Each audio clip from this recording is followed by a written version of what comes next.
નમસ્કાર ખેડૂત મિત્રો, હું મિલન ગોસ્વામી આજના કાર્યક્રમમાં આપ સર્વેનું હાર્દિક સ્વાગત કરું છું. આજે આપણે ચણાના પાક વિશે વાત કરવાની છે.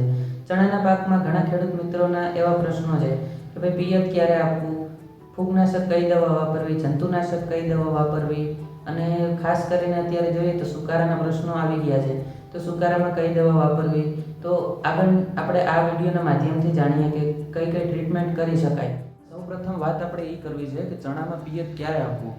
તો ચણામાં જ્યારે ડાળીઓ ફેલાતી હોય અને ફૂલ આવવાની શરૂઆત થઈ હોય એ પહેલાં જ આપણે ચણામાં પાણી આપી દેવું જોઈએ. એનું કારણ છે કે જો ફૂલ આવ્યા પછી આપણે પાણી આપશું તો ફૂલ ખરવાના પ્રશ્નો રહેશે. ફૂલ ખરશે એટલે ઉત્પાદનમાં પણ ઘણો ફરક પડશે. તો એના લીધે 30થી 35 દિવસના ચણા થાય એટલે પાણી પહેલું આપી દેવું જોઈએ. પછી બહુ ચણાને પાણીની જરૂર હોતી નથી. તો એના કારણે 20 દિવસના ગાળાની અંદર પાણી આપવું જોઈએ. જો ખેડૂત મિત્રો સુકારાના પ્રશ્નો જણાય પિયત આપ્યા પછી, તો એમાં કઈ કઈ રીતે આપણે નિયંત્રણ લાવી શકીએ, તો આપણે બે રીતે નિયંત્રણ લાવી શકીએ. એક છે કેમિકલ ટ્રીટમેન્ટ અને એક છે બાયોલોજિકલ ટ્રીટમેન્ટ. તો બાયોલોજિકલ ટ્રીટમેન્ટ એ એક આપણે યુનિવર્સિટી એગ્રીકલ્ચર યુનિવર્સિટીની પણ ભલામણ છે કે કઈ રીતે લાવી શકીએ. તો એમાં ટ્રાઇકોડર્મા વિરિડી 1 કિલો, એની સાથે 10 કિલો રેતી અને 150 ગ્રામ ગોળ આ મિક્સ કરી અને છંટકાવ કરવાથી મિત્રો બીજી ટ્રીટમેન્ટ આપણે કેમિકલ ટ્રીટમેન્ટ આપી શકીએ, એટલે કે રાસાયણિક નિયંત્રણ. એમાં ઘણા ખેડૂત મિત્રો થાયોફેનેટ મિથાઇલ મેટાલેક્સી મેન્કોજેબ આમાં પણ સારા એવા રિઝલ્ટો મેળવે છે. પ્લસ બીજું એક ટેકનિકલ આવે છે ડાયમેથોમોર પ્લસ મેટીરામ. એમાં 14% ઝીંક પણ આવે, એટલે સુકારામાં પણ કામ કરે અને જાંબુડિયામાં પણ કામ કરે.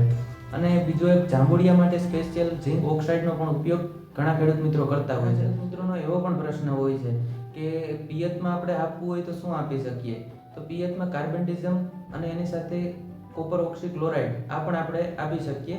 કોપર ઓક્સીક્લોરાઇડ છે 1 કિલો અને કાર્બેન્ડિઝમ છે 500 ગ્રામ એક એકરે આપણે મિક્સ કરી અને પિયતમાં આપી શકીએ. તેથી સારો એવો સુકારામાં નિયંત્રણ મળી શકે. મિત્રો જંતુનાશકમાં કયું ટેકનિકલ વાપરવું, તો ચણામાં વધારે પડતી ઈયળનો ઉપદ્રવ વધારે આવે છે, રસ ચૂસક અને કટરપિલરનો વધારે ઉપદ્રવ આવે છે. તો એમાં આપણે કઈ દવાનો ઉપયોગ કરી શકીએ.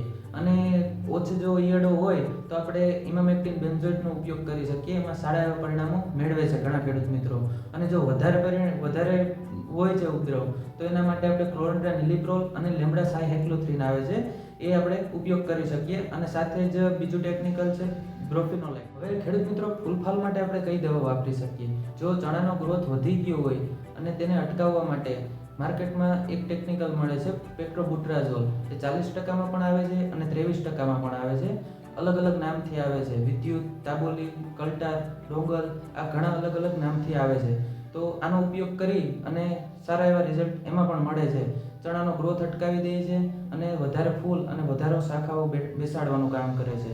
તો એ પણ તમે ઉપયોગ. ચણામાં ગ્રોથ ન અટકાવવું હોય તો આપણે કઈ દવાનો ઉપયોગ કરી શકીએ. તો એમાં આપણે એક સારું એવું ટોનિક વાપરવું પડે, જેથી ફૂલ ફાલની શાખાઓ વધારે આવે અને ઉત્પાદનમાં પણ સારો મબલક એવો વધારો થાય.